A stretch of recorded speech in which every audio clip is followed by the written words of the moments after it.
I know nothing gets Pat's blood pumping quite like a night training camp practice in August. Yes. We didn't catch anybody taking videos out there in the stands with their cell phone, did we? Did we? Oh, God, I saw it's all over.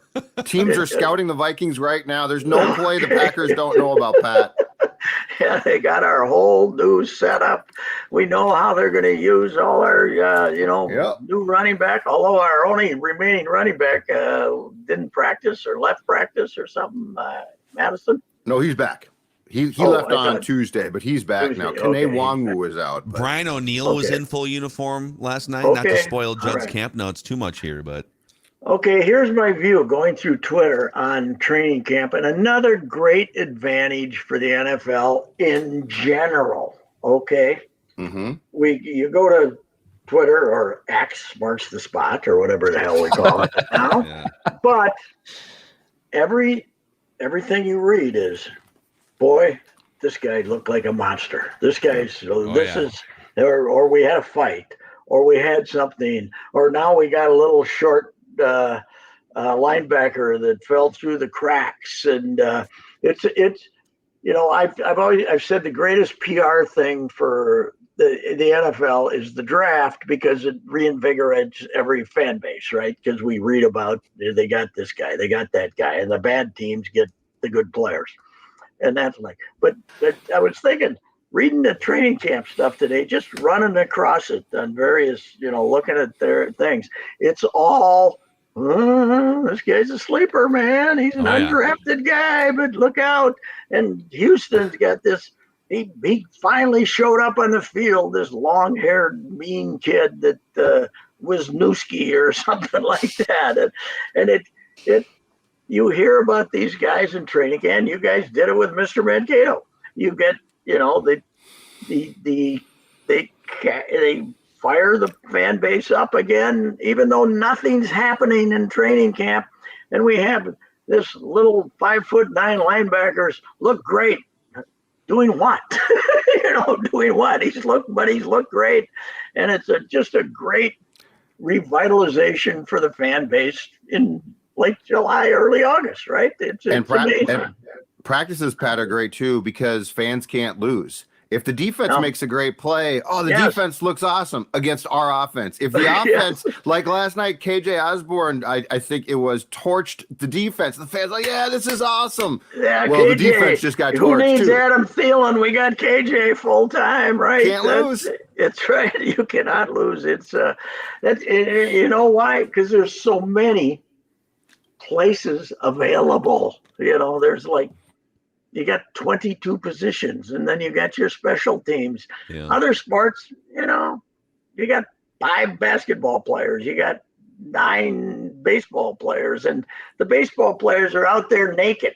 If they drop a fly ball, we all see it. But in football, it's they're out there in the jumble, and boy, that guy looked great. Oh, okay, thanks. Yeah. It's who are actually, it's tough now that they're in Egan. We don't the Mr. Mankato thing has kind of lost its luster a little bit. But Judd, who are off the top of your head right now? Who are like the 3 Mr. Mankato sort of flashes that you're seeing? Who would be? I mean, Ivan Pace is the linebacker, the undrafted linebacker. Yes, made a couple plays last night, right? Played with the first team some as well in place of Asamoah last night. I'd have to think about that, because Jaron Hall's been kind of rough. So I'm not really watching practice from that perspective. But Pat is right. It would be like in spring training if you just played games between the same team, right? Like the Twins played. Yeah. Pitcher struck out our batter. That's awesome. That pitcher looks great. Right. Batter hit a home run. That's great. But problem is your team just gave up the home run too. Well, there was I stayed behind in spring training about 4 or 5 years ago, and they had an example. They had Cantorino, who's had a bad arm now for 4 years, and Winder, but they had the A team stayed back, and those 2 guys pitched like they each would throw 20 pitches, like it was a half inning, and then the other guy goes sit down, and against the A team, and it was kind of this. Oh man, these are the 2 guys that they're looking at, because they got him against the A team, and then Cantorino would throw a pitch, and he'd have a big discussion with Donaldson or something like that. And it was to me, it was like mini training camp. You're not really seeing anything, but you think you're seeing something, because these are the two pitchers they got their eye on for the future and look out. And of course, the one guy who looked the best hasn't pitched since, so bad arm. But but also how many of these flashes disappear and we never hear from them again? Audi Cole, remember him? Yeah, he scored 2 touchdowns in a preseason game. He was Mr. Mankato one year. He was on the team though, right, for a while, wasn't he? Audi Cole, he's a special teams guy for a couple years, I guess. Yeah, this is kind of the second coming of Audi Cole. This guy though, because Audi was, first of all, he had a great name, and he was a little guy, wasn't he? Too kind of a little guy. Mm-hmm. Yeah. It is an amazing PR thing though for training camp. It's it is they only let the fans in for 2 weeks, right? Various days for 2 weeks. Ordinarily, I think it's more now because the second joint practice actually is going to take them beyond when they ordinarily cut the fans off. So there's actually more training camp available now if you want to go watch it than there ordinarily is. They probably are saying, hey, we can get these suckers out here and fill this place up. Let's do it for a Saturday night. Let's have another Saturday night practice and bring in some money, right? Tuesday night, $20 a head. And what is the concession situation out there? Do they sell beer or anything? Oh yeah, they've got food, like last night, concessions, everything. Yeah, and they're going to have another night practice just with the Vikings night practice on Tuesday as well. So now we've ratcheted up to 2 of them. And nobody ever leaves, saying it's kind of like I always say about the Wild game. The mom and dad and the 2 kids from Woodbury come in and they've spent $300, right? And and they can get beat 6-0, and mom and dad aren't going to drive back to Woodbury saying, "Didn't that stink? Well, let's never do this again." They're saying, "Did you have fun, kids? Okay, it was great." And that's the same way with practice. You always look good, right? You always had a great time, even if you were sweating your rear end off and didn't see a damn thing. So football has perfectly. It's the perfect sport because it's all anticipation for the most part. Yes, that's true. You don't have to watch a ton of games. Even the games are anticipation. It's Bud Grant's greatest living legacy as he left this earth was complaining about the 2-minute kneel downs. Was the greatest thing ever, because all these close, wonderful. The secret of the current NFL is what? 60% of the games aren't decided till the last 5 minutes, right? We don't know who's going to win with 5 minutes to go. Mm-hmm. But it is incredibly stupid that we let teams kneel down and end the games, don't we? Isn't that incredibly stupid that the last 2 minutes can often be Tom Brady kneeling down and then flipping the ball to somebody and hugging some other player from the other team? Isn't that incredibly stupid? Yeah. Well, and then you think about in terms of just the anticipation. Major League Baseball each team plays about 500 hours of game, right? Yes, right. And that doesn't count the month and a half of spring training if you wanted to watch all the spring training games. So that's another. Yes, it's true. You're playing a 17-game schedule. Each game is 3 hours. About 50 hours of actual football games that your team is playing in a 12-month period. Mm-hmm. But people froth at the mouth over those 50 hours. Yes. It's crazy. Last night, whoever played the game in Canton probably had the highest TV rating of any sporting event of this week, right? Anywhere in the country, probably. Did you see that mess, Reusse? Kellen Mond threw an interception to Chaz Surratt at one point. Oh, really? The lights went out in Canton? And the showers didn't work post-game. Yeah. In the locker rooms. But besides that, it was great. The NFL is doing everything they can. They probably had guys in there making sure that things didn't work, because they'd love to get out of this game in Canton, don't you think, and not have it. But then I suppose so would I. They'd like to play it someplace else. They'd like to have like the Hall of Fame game, but it's still at Canton, right? It's still at the old stadium. Yeah. Yes, the Tom Benson Stadium. Yes. So when is the Hall of Fame thing then? When is the ceremony? This Saturday? Weekend, right? This Saturday. Yep, I think it's Saturday. We don't have any local connection though, right? Unfortunately, no Jim Marshall. So anyway, that was my thought though. Watching the response to NFL practices this morning, I was up early looking at that. I got another complaint. Okay, that's not a complaint. So I believe that wasps and hornets have brains. Okay. Yeah. Because not wasps, but hornets built a little thing. We got a bay window, and underneath there, all of a sudden, I saw all these hornets circulating around, and they looked for underneath spots, underneath the bay window, outside. They made themselves a little nest. So I I went to Fratelloni's and came up with I said, give me your greatest hornet killer you got. You know, whatever you recommend that is going to slaughter these little SOBs, right? So I sprayed and sprayed and sprayed, and there was no evidence that they were still there this morning. You know, I reach out to get the paper, and one of them gets me on the hand. Oh, you got stung? Yeah, they got stung on the hand. They left one behind. They said, "Hey, Bill, stick around." And that fat guy shows up. Get him. Suicide mission. They sent Bill on a suicide mission. It was like a mafia hit of hornets. I got him, but he got me. They left one behind to get me. It's amazing. They're very bright, those ones. How swollen's your hand? It's okay, but it's not. It was worth several. If any of the neighbors heard these screaming profanities at 6 a.m., they might wonder, what is wrong? Boy, Patrick and Katie are having another battle over there this morning. It was a hornet. It was a hornet. It was not. Now, Bill the Hornet, I didn't say that you were. Yes, you were. Yes. You were acting like. Yes, you were acting like one. You got me. Anyway, that was very, very upsetting. Very upsetting. Yeah, you got to. Yeah, I feel like the Hornets are bigger now than they were like 10 years ago. What are we? Yeah, are we like? But wasps kind of give you an indication that they're there, right? And then you start looking for them. But these hornets are just, they're quick. They are quick. Yes, they are. So our Fighting Twinks win a game. Hey, Sonny was really good. They win a game. We find out that Joe Ryan also yesterday has been hiding a pulled groin from the team for 7 starts. So do you buy it?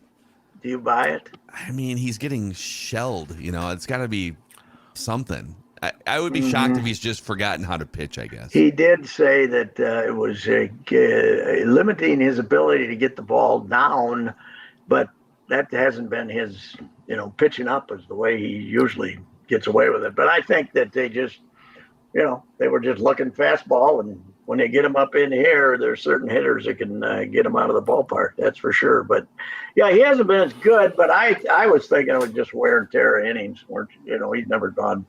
He's never thrown this many innings in this short a time. It was, too damn many.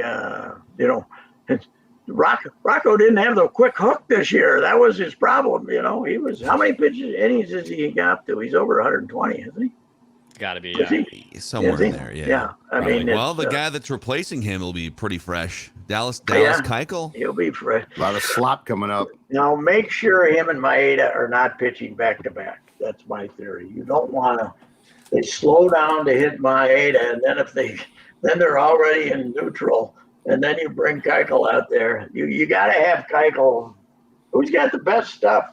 Keuchel should be following over in the lineup, don't you think? No, but he doesn't throw that hard either, though. They really, Sonny doesn't throw that hard. Joe Ryan would be the guy that you'd probably want him to follow. I guess, and he's replacing him. Well, we'll see. Get a couple of starts and get hammered. But those Cardinal fans have got to be upset, don't they? They look and say, "What's the stadium's not packed." That's the thing. No, it's not. Their attendance is still great because they have a great season ticket base. And I did a piece on it. I talked to Bernie, and he said the no-shows weren't serious, but they were serious no-shows for the Twins. There was a lot of empty seats there, even though they announced 36 last night or something. They're averaging 41 sold It's incredible. They'll hit 3.3 million again this year with tickets sold, but their season ticket must be 25,000 or something if they're selling that many tickets. So, but they certainly one of the top 5 disappointments this year, but not number one. How about the Mets? They just got swept. They punted, How baby. can a team get swept by the Royals, for God's sakes? How is that possible? The Royals are have hot. won 6 in a row, baby. Yeah. They might not be out of it in the Central. Are they going to win the division? Oh my God. They can win the division. If they can play 600 ball the rest of the way, they might win the division. On the Mets front, did you see? I think Max Scherzer was being interviewed, by the assembled Rangers media a couple days ago, and he just completely. He unveiled a private conversation with it Cohen, the owner? Yeah. Because they were basically like, "Will you waive the no trade clause?" And he detailed how Cohen told him, "We aren't going to make a push at all this offseason to win. We're really aiming for 2025. We're probably going to strip away payroll." And he's just telling the world. Well, what a clown owner. He makes Steinbrenner look like you come in and I'm going to spend whatever it takes. I'm going to do everything possible. I'm going to sign every idiot that comes by. I'm going to give $86 million to a 41-year-old pitcher. And now, all right, we give up. Not only do we give up for this year, we give up for next year and maybe the next year after that. What a clown. Can you imagine if Correa had passed his physical in New York? He'd be at third base for the Mets right now. Correa would be at third base. Oh, really? Yeah. Carlos would be. Yeah, because they would be stuck with another aging guy. And if he was having the type of year he's having here. He's not that aging. He looks like he's aging, but he's 29. Yeah. What is he? 20? He's in the middle of his prime. That's he is. Sure doesn't look like it. Is he? How old is he? Is he 27? No, he's. I think he's 29. Let's 29. But that was a 10-year contract, right? Yeah. He's 28. He's 28. 28. Okay. He's not. They'd still be stuck. I had that thought again yesterday. Another 0 for 4, and then he draws a walk. How is this possible? It's weird. How can he be a 220 hitter? It's impossible. And it's not because he got a sore foot, and it's not none of the reasons that the Giants and the Mets gave for is having any impact on him this year. He still looks like he has a foundation as a hitter. He's not limping around. He leads the league with 20 ground ball double play outs too. Yes. Yeah. It's brutal. And they had the big meeting. The season starts all over. He's going to be my leadoff man. And that lasted did it last a week? Maybe a week, right? He was pretty good for a couple. And since the last 3, he's been they got to take him out of the leadoff spot. Yeah. I don't know who Julian? Yeah. That's an admission of failure. But yeah, he whenever he comes around, boy, I sure hope Michael Taylor gets a hit here with 1 out, because if there's 2 outs, we got no chance to score a run because Correa's coming up next. It's incredible. I don't get it. He's one of the biggest individual busts in baseball of 2023. Oh God, yes. Yeah. If you were to go through a list of 10 guys, if you were to do, let's say, Patrick a listicle column, like some folks like to do, then he would be on that list. I think we need Boris to come in and give us another seminar on some problem that could be occurring here, after he gave us the seminar on the entire orthopedic industry last time when he came by about how the orthopedic industry has made a complete mockery of itself by not having Carlos get his $300 million contracts. Yeah. But just think how lucky Cohen is, because Cohen made the decision to sign Correa while he was having dinner in Hawaii. Sure, we'll take him. What do you want? 300 mil? Yeah, we'll 4 martinis in. Let's do it. Let's do it. Amazing. Yeah. Well, Pat, we have Purple Daily listeners waiting for Judd's camp notes here, so we do have to get to them. But enjoy. I hope you didn't get scooped by today's Star Tribune on the 5'3" linebacker. I think that was that guy. Herbie Billy Shaw will be starting for the Vikings at linebacker. So, okay. I'm selling All right, hope. Pat. See you, Royce. We'll See you later. next week. Goodbye. All right, Reusse Unchained, presented by Summit Orthopedics. If you're, I would say, if you're a Twins pitcher, don't hide it from people. If you're sore, if you've got some aches and pains, go to Summit Orthopedics. They can help you out, get you back on the mound.